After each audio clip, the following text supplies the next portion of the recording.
Hey guys, Cam from 15 back at it with another video for you guys, and I am back talking Kaiju number 8. Man, another good episode. Another good episode. I definitely can't wait to see what's gonna happen next, with what we're gonna be seeing going forward. But really good episode, and Kafka Kaiju number 8 form is back, and he's ready to go. And then we also do get some interesting information about about Kikoro and her mom and everything, and then also especially about our new, captain that we're seeing here as I pull up his name. Hold on just a second, guys. Kaiju number 8. Narumi. No, yeah. Just showing how crazy good, you know, he is and what we see there, right? So let's get into the episode. So basically, we obviously know the last few episodes that's been going on is the fact that Kafka can't transform into Kaiju number 8, and it's creating an issue against Kaiju number 9, right? So Kafka and Kikoro. I almost called her Karako, like I'm watching fucking Flagrant Flower Blooms of Dignity.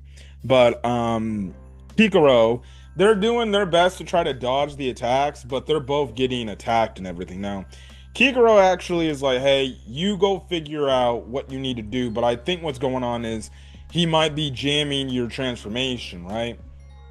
So she thinks like maybe Kaiju number 9 is emitting some sort of, jammer, which I guess in her case would make sense to do it, right? So she goes in and she freaking attacks Kaiju number 9, and she's like, I don't care for crap. I'm going to get stronger. I'm going to overcome this because I need to overcome this, right? And she actually does some pretty dang good moves. But there was a moment where she ends up actually getting damn near almost attacked to the point she would have got killed there, right? Um, but this man Kafka basically came in and saved her. Dude broke his freaking leg just to basically get, Kaiju number 9 off balance, right, for a bit. But you just see it happening, right? But the thing is, you kind of get some information about Kikoro's backstory, right? So Kikuro's backstory, well, in regards to her mom, because we know her mom is dead. So we just see like her whole goal, her whole purpose of getting stronger is, I guess, in a way to kind of be like her mom, but to basically live the legacy that her mom obviously had, right? So essentially we find out like her mom was like one of the best defense force members in the defense force. She more than likely was a freaking captain. She had like this white outfit and everything. She looked badass, right? And it was also dope and also, nice how she has one ponytail because we know Kikoro has two ponytails, but she has one. And also too, her mom is basically the splitting image. So Kikoro is actually the splitting image of her mom, right? Like legitimately. And the thing is, her mom was a badass and everything. Even though she was a straight up badass, she still found time to, find time for her family. We see that obviously, Kikuro's father, he seemed, I guess you can say, much more of a family man. I guess you can say he definitely came across much more of a family man than he is now. But you know, we see how her, Kikuro's mother and her, they had obviously a connection and everything, and basically they always saw to get this montage of them always going out to, have fun and everything. And it's like, oh yeah, the backstory, huh? So there's that. And then obviously it leads to with the whole fact of like, oh, we're always gonna be together and stuff like that. And then obviously it leads to funeral scene where Kikuro's mother died. Now, please put it in the comment section if you guys know if it was revealed in season one. But they did not explain. They didn't show how Kikuro's mom died, right? They only basically said, in the funeral scene, she basically sacrificed her life.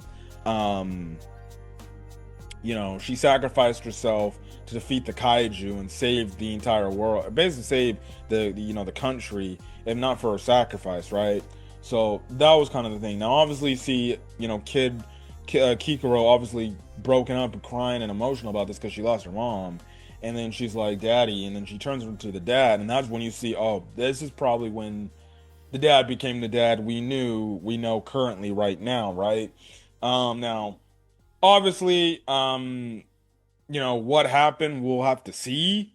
What made him go, that we never got his internal head thinking space.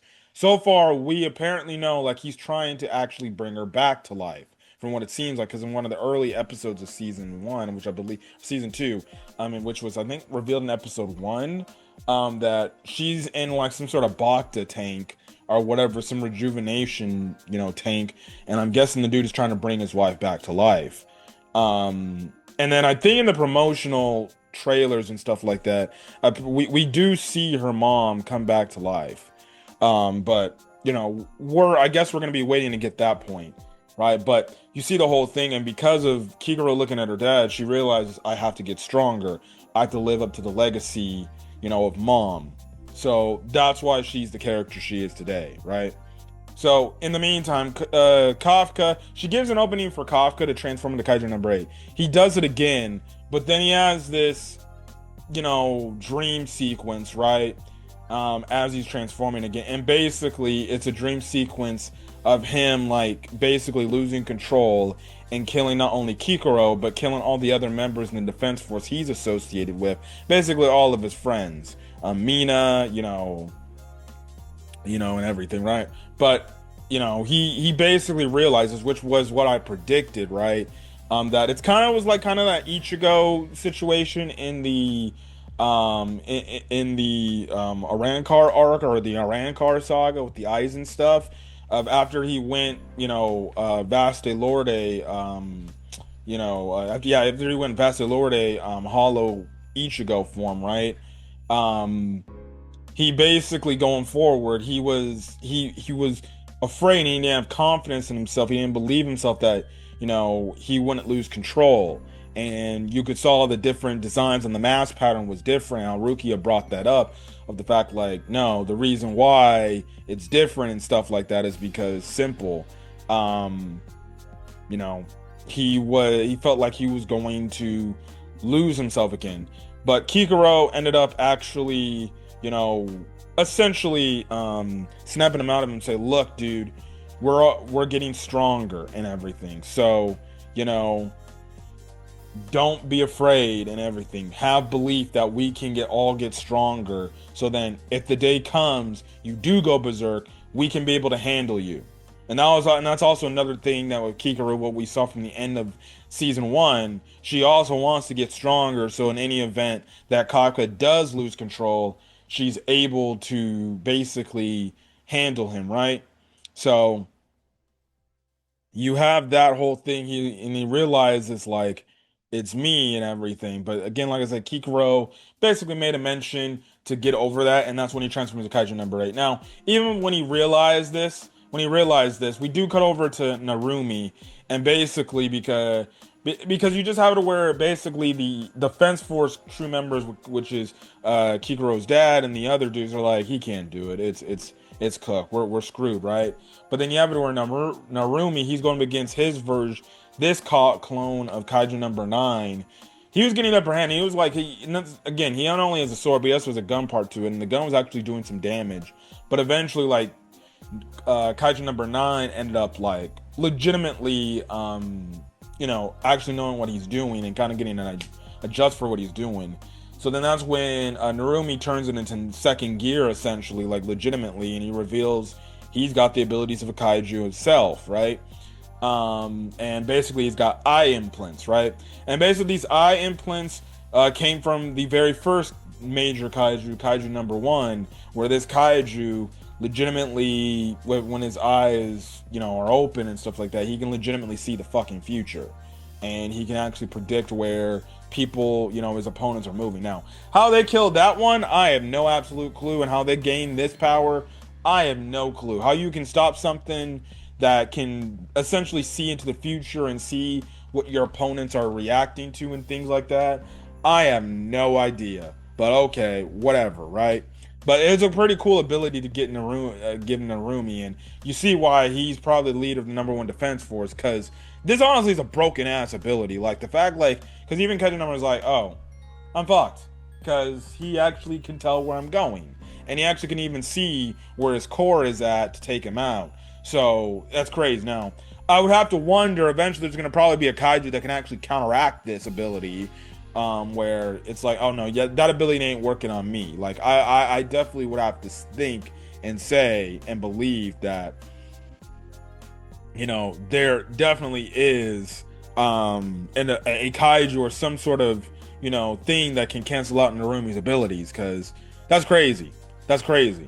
So, which technically at this point right now, yes, we know Kafka's crazy powerful, but at this point, honestly, you can make the case that freaking Narumi is fucking probably the strongest character just because that ability alone.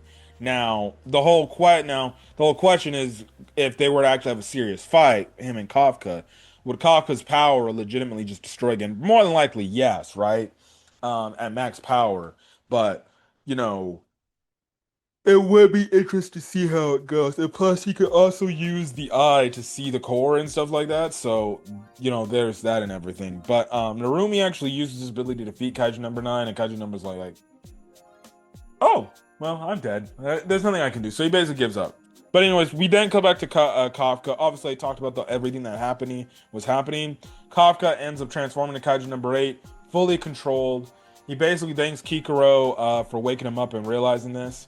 And stuff like that. Also, Kaiju number 9 is like, so you always were Kaiju number 8. Well, okay. So he basically, you know, screams out loud, and he basically gets the ants to basically like revive and everything. Kafka's like, hey, I need you to take care of the other ants, and Kikuro's like, yeah, fine. Also, her axe broke too. So that sucks. So she's basically using a fucking gun, but her axe broke, right?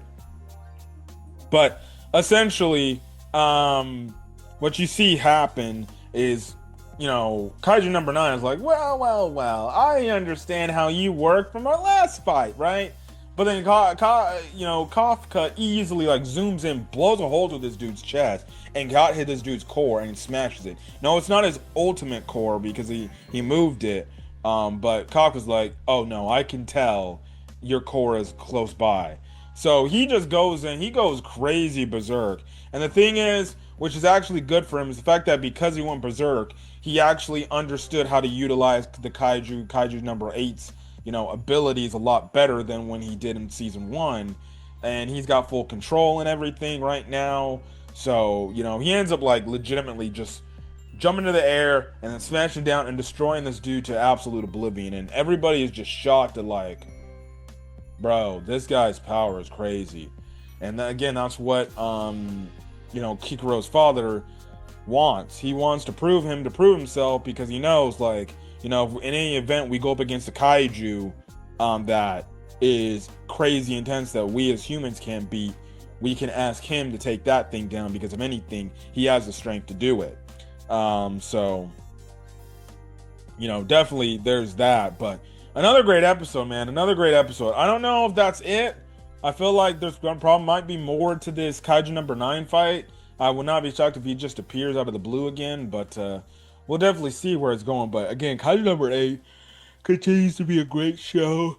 I continue to like and enjoy watching it and stuff like that. So yeah, but if you guys like the video, leave a like, put in the comment section your thoughts. Hit that subscribe button if you want to get more Kaiju number 8 content or any other anime content I upload to the channel. Until then, I will catch you guys in the next video. Peace.